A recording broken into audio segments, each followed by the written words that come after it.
নমস্কার বন্ধুরা, সবাই কেমন আছেন? আমার রান্নাঘর ব্লগে সবাইকে স্বাগত। তো আজকে দেখুন আমি ইলিশ ভাপা বানিয়েছি। তো ইলিশ ভাপা বানানো খুবই সহজ। তো আমি যেভাবে বানিয়েছি আপনারাও যদি সেভাবে বানান তো খুব সহজেই হয়ে যাবে।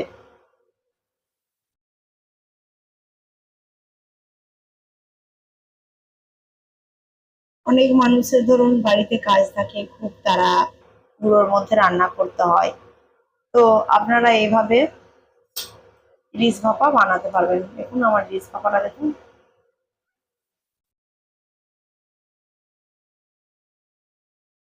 আমি সব রকম মাছ নিয়েছি। তো নিয়ে আমি ইলিশ ভাপা বানিয়েছি। তো চলুন ইলিশ ভাপাটা দেখাই কিভাবে বানিয়েছি আপনাদেরকে।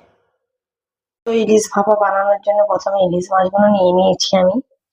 তো নিয়ে আমি এবারে নুন হলুদ মাখিয়ে নেব। কিছুটা পরিমাণ নুন হলুদ মাখিয়ে নেব ভালোভাবে। মাখিয়ে নেওয়ার পর একটু হালকা ভেজে নেব। ভাপা করলেও ইলিশ ভাপাটা করলেও আমি একটু ভেজে নেব। তো দেখুন এইভাবে মেখে নেব। এই পিঠ ওই পিঠ করে ভালোভাবে মেখে নেব।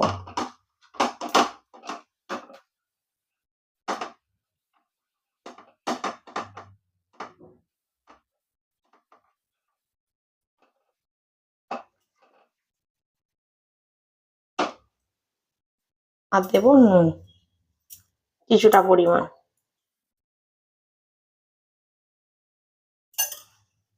কিছুটা পরিমাণ নুন দিলাম। দিয়ে ভালোভাবে মেখে কিছুক্ষণের জন্য রেখে দেব।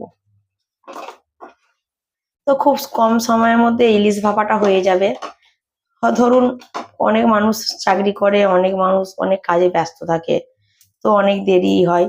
তো এই ছটপটে ইলিশ ভাপাটা আপনারা রান্না করে ফেলতে পারবেন। তো দেখুন আমি একটা কড়া নিয়ে নিয়েছি। তো আমি কিছুটা পরিমাণ সরিষার তেল নিয়ে নিচ্ছি। সরিষার তেল দিয়েই করব মাছটা। কিছুটা পরিমাণ সরিষার তেল নিয়ে নিচ্ছি।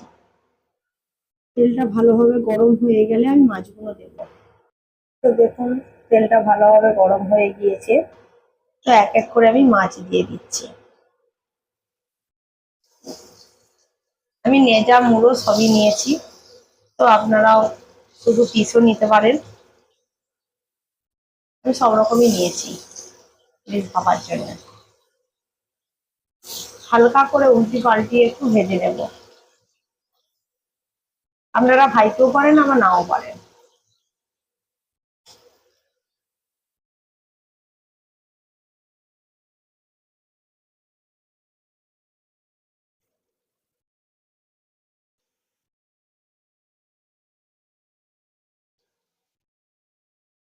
শ্রাবণ ভাদ্র মাস মানে তো ইলিশ উৎসব। তো সেই জন্যে সবার বাড়িতে প্রায় ইলিশ তো সবসময়ই থাকে। এই সময়টা ইলিশের খুব আমদানিও থাকে। তো সেই জন্যে অনেক রকম ভাবে রান্না করা যায়। ইলিশ ভাপাও বানানো যায়, ইলিশ পাতুরিও বানানো যায়, সর্ষে ইলিশও হয়, অনেক রকম ভাবে ইলিশ পোলাও হয়। তো আজকে আমি ইলিশ ভাপা বানাচ্ছি। তো আমি এক পিঠ করে হালকা করে ভেজে নেব। দেখুন এভাবে এক এক করে আমি উঠিয়ে দেবো মাছগুলো।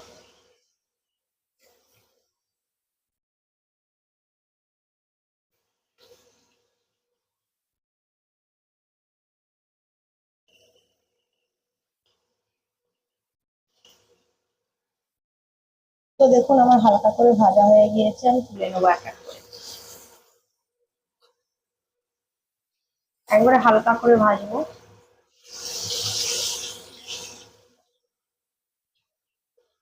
দেখুন আমি এক এক করে সব তুলে নিচ্ছি।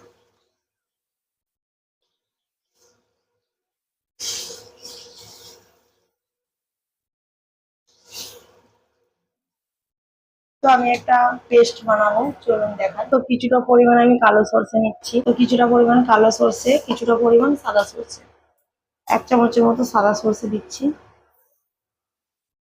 তো আমি 2 চামচের মতো কালো সরষে, 1 চামচের মতো সাদা সরষে নিয়েছি। আর 3-4টে কাজু বাদাম দিয়ে দিচ্ছি। আর দেব কিছুটা পরিমাণ কাঁচা লঙ্কা। যে যেমন ঝাল খাবেন তো সেই মতো কাঁচা লঙ্কা দিচ্ছি। একটার মতো কাঁচা লঙ্কা নিয়ে পেস্ট করে নেব। তো দেখুন এর সাথে আমি সর্ষেটা দিয়ে দিচ্ছি, যতটা পরিমাণ বেটেছিলাম দিয়ে দিলাম। তো এতে আমি কিছুটা পরিমাণ হলুদ দেবো, আর তো কিছুটা পরিমাণ হলুদ দিলাম, আর একটু দেবো জিরে গুঁড়ো। তো হাফ চামচের মতো জিরে গুঁড়ো দিচ্ছি, আর দেব সরিষার তেল দিয়ে এটা একটু ভালোভাবে মাখবো।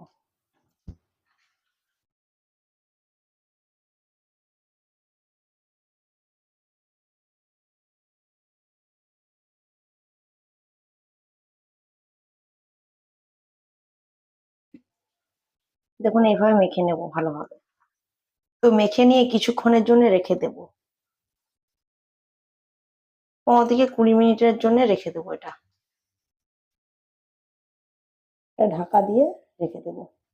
আর দেখুন সেই তেলে আমি কিছুটা পরিমাণ গোটা চেরা লঙ্কা দিয়ে মাছগুলো দিয়ে দেবো। মাছগুলো দিয়ে দেবো, তো সেই জলটাই দিয়ে দেবো।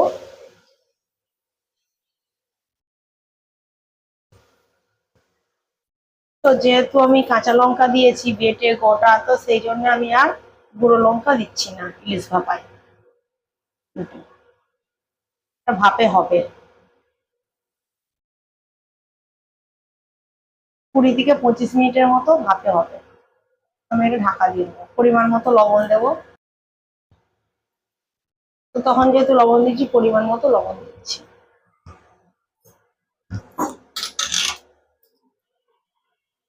তো দেখুন ঢাকা দিয়ে দিলাম, 20 থেকে 25 মিনিটের মতো আমি ঢাকা দিয়ে এটা ভাপে হবে। তো একবার ঢাকাটা খুলে দেখবো যে কতক্ষণ বাকি আছে আর। তো দেখুন তেল ছেড়ে গেলেই যেমন আপনার ইলিশ ভাপা হয়ে গিয়েছে।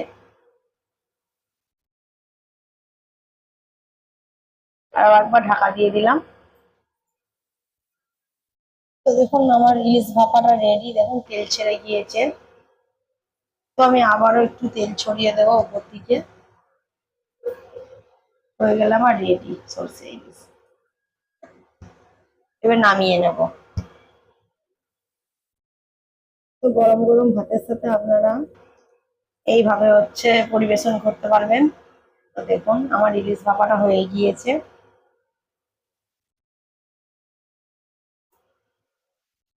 দেখুন কেউ কারো কোণ থেকে কিচ্ছু ভাঙে না, মাছগুলো ঠিকঠাক হয়ে আছে। তো দেখুন ইলিশ ভাপাটা আমার হয়ে গিয়েছে। দেখুন তেল ছেড়ে গিয়েছে। তো আমি এবার নামিয়ে নেব। তো দেখুন আমি নামিয়ে নিয়েছি।